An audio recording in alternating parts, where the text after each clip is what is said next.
السلام علیکم استاد جی، سوال ہے سینا کو بھی نوحہ سننا ماتم کرنا کیا اس کی اسلام میں اجازت ہے؟ سب سینہ کو بھی کرنا، گریبان چاک کرنا اور صبر کے منافی جتنے بھی کام ہیں، نوحہ سننا، دیگر چیزیں، یہ قرآن مجید کے حکم کے خلاف ہیں، کیونکہ اللہ رب العزت نے قرآن مجید میں صبر کی تلقین کی اور فرمایا کہ مومنین کے لیے فرمایا کہ صبر کرو اور صبر کے ذریعے اللہ رب العزت کی مدد حاصل کرو۔ دیکھیں، مومنین کو زندگی میں تکلیفیں مشقتیں آتی رہتی ہیں اور مومن کے لیے ہر حال ہی خیر ہے۔ خوشی کا عالم ہو تو وہ اس پر شکر کر کے اللہ رب العزت سے نعمتیں لے لیتا ہے، اور اگر مشقت اور تکلیف ہو تو اس پر صبر کر کے وہ اللہ رب العزت سے نیکیاں اکٹھی کر لیتا ہے۔ تو ان معاملات میں، ان پریشانیوں میں، یہاں تک کہ شہادت میں اور شہادت کے بارے میں تو ویسے ہی اللہ رب العزت نے قرآن مجید میں فرما دیا کہ شہداء جو ہیں وہ مردہ ہوتے نہیں ہیں۔ اگر کوئی ایسی تکلیف پہنچے تو کہو انا للہ و انا الیہ راجعون۔ اور نبی کریم صلی اللہ علیہ وسلم کی بخاری کی روایت، آپ نے فرمایا کہ جس شخص نے رخسار پیٹے،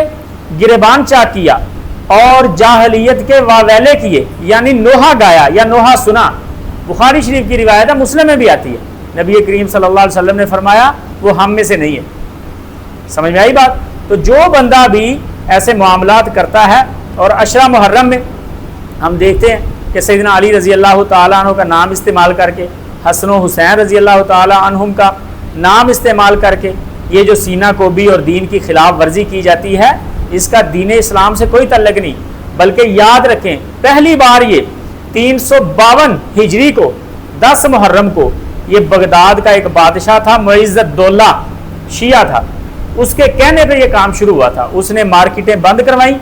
اور بازاروں میں اس نے باقاعدہ یہ آرڈر جاری کیے کہ جناب لوگوں کو اس طرف نکالیں اور کالے کپڑے پہنیں، دکانیں بند کریں، عورتیں جو ہیں وہ جناب پراگندہ حالت میں گریبان چاک کرتی ہوئی، پیٹتی ہوئی اور اپنے آپ کو مارتی ہوئی یہ نکلیں۔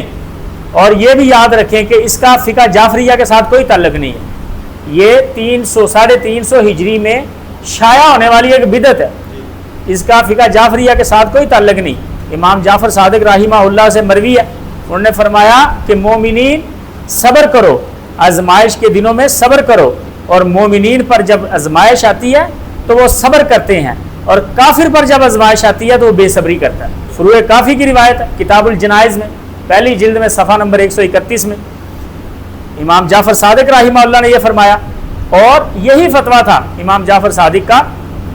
اور امام جعفر فروع کافی میں ایک اور روایت آتی ہے، کتاب النکاح میں رسول اللہ صلی اللہ علیہ وسلم نے سیدہ فاطمہ الزہرا رضی اللہ تعالی عنہا سے فرمایا، جب میں فوت ہو جاؤں تو مجھ پر چہرہ نہ نوچنا اور بال نہ بکھیرنا، ویلا نہ کرنا، نوحہ نہ کرنا۔ یعنی رسول اللہ صلی اللہ علیہ وسلم خود حضرت فاطمہ کو یہ نصیحت کرتے ہیں، فروع کافی میں کتاب النکاح میں یہ موجود ہے۔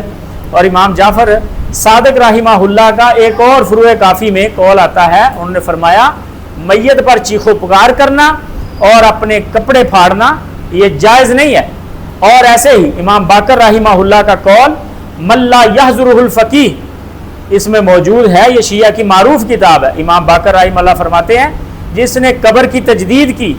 یا کوئی شبہ بنائی وہ اسلام سے خارج ہے۔ جیسے شبہ نکلتی ہیں، بنائی نہیں جاتی تشبیہ کہ جناب وہ بچوں کو لے کے آ جاتا ہے، جب وہ ذاکر سے کام نہیں نہ بن رہا ہوتا، جتنی دیر تک باتوں سے کام بن رہا ہو، بنا رہا ہوتا ہے،